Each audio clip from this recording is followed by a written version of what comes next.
सभा को जय यीशु। साधारणतः देखा जाता है ऋतु परिवर्तन के साथ साथ मार्च अप्रैल में महीना में पेड़ की पत्तियां, बहुत से पेड़ सब गिर जाते हैं।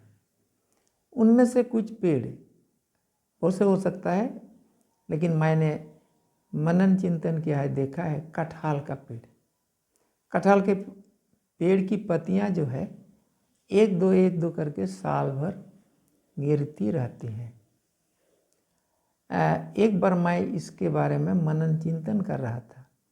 अब मैंने कहा मैं भी अभी फ्रेश पत्ती के समान तो नहीं, थोड़ा सा दूसरा तरफ का पत्ती के समान मैं हूँ। मेरा भी किस दिन वह पेड़ से गिर जाएगा। तो मुझे ये एक चीज़ याद आई, और वह है मृत विश्वासियों का पर्व। वह पर्व 2 नवंबर को प्रत्येक साल मनाया जाता है। यह पर्व ईसाई भाई बहनों के लिए बहुत ही महत्वपूर्ण पर्व है। इस पर्व में हम उन लोगों को, विशेष करके अपने माँ बाप, भाई बहन, रिश्तेदार, आसपास में जितने भी लोग हम जानते थे या जानते हैं और इस दुनिया से चाल बसे, उसका संबंध को हम प्रार्थना के द्वारा करते हैं, उनको याद करते हैं। क्योंकि हम भी यह सोचते हैं यह जिंदगी हमारे लिए स्थायी नहीं है। एक दिन हमको उस दुनिया में जाना है, उन लोगों के साथ रहना है। आज हम यहाँ हैं, कल हम जहाँ से आए हैं वहाँ हमको जाना पड़ेगा।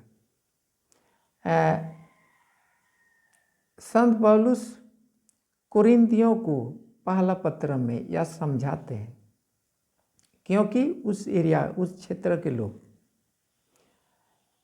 मृत्यु के बाद जीवन में है नहीं है, इसमें उन लोगों को दुविधा था, एक प्रकार से संदेह था। और उन लोगों का विश्वास को संत पौलुस बढ़ाते हैं। कुरिन्थियों के नाम संत पौलुस का पत्र 15 में इसका वर्णन है, और पौलुस यही समझाते हैं।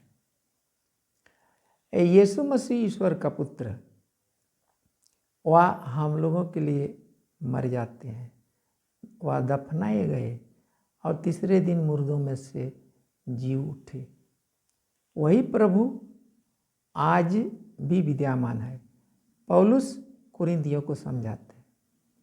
और हमारा जो नश्वर शरीर जो है, वह मरण के बाद प्रभु अनश्वर बना देंगे, उसको और नष्ट ना होने वाला शरीर बना देंगे, और यह नश्वर शरीर अमरता में बदल जाएगा, यही समझाते हैं। इनके साथ साथ आगे संत पौलुस कहते हैं, इस प्रकार धर्म ग्रंथ का यह कथन पूरा हो जाता है। हम यह पाते हैं कुरिन्थियों के नाम संत पौलुस का पहला पत्र में अध्याय 15 पद संख्याएँ 54 और 55 में यह लिखा गया है, मृत्यु का विनाश हुआ, विजय प्राप्त होगी। हे मृत्यु, कहाँ है तेरी विजय? हे मृत्यु, कहाँ है तेरा दंश? इसी प्रकार से यह सिद्ध हो जाता है।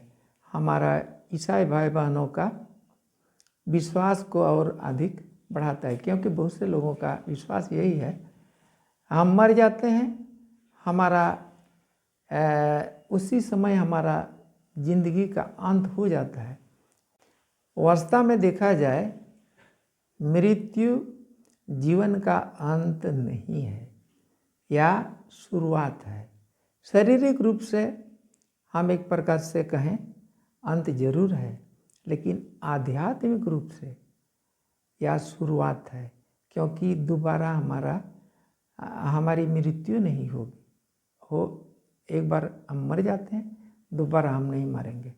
और हम यीशु मसीह का जो कथन है उसको भी हम सुनेंगे, संत यूहन्ना का सुसमाचार अध्याय 6 पद संख्या 54 में हम पाते हैं, यीशु ने अपने शिष्यों से कहा, जो मेरा मांस खाता और मेरा रक्त पीता है उससे आनंद जीवन प्राप्त है और मैं उससे अंतिम दिन पुनर्जीवित करूंगा।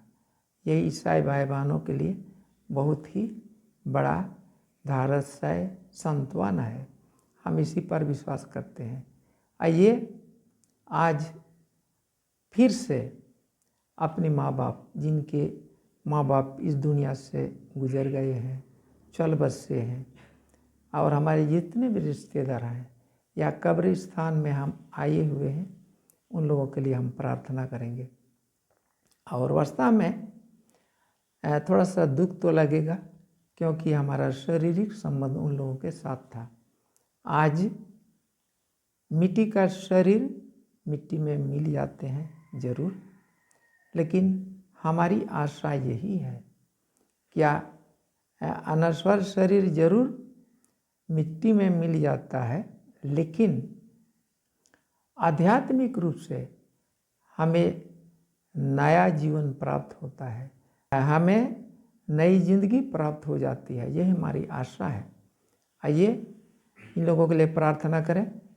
मनुष्य दुनिया में रहते वक्त छोटा मोटा कुछ ना कुछ पाप करते रहते हैं।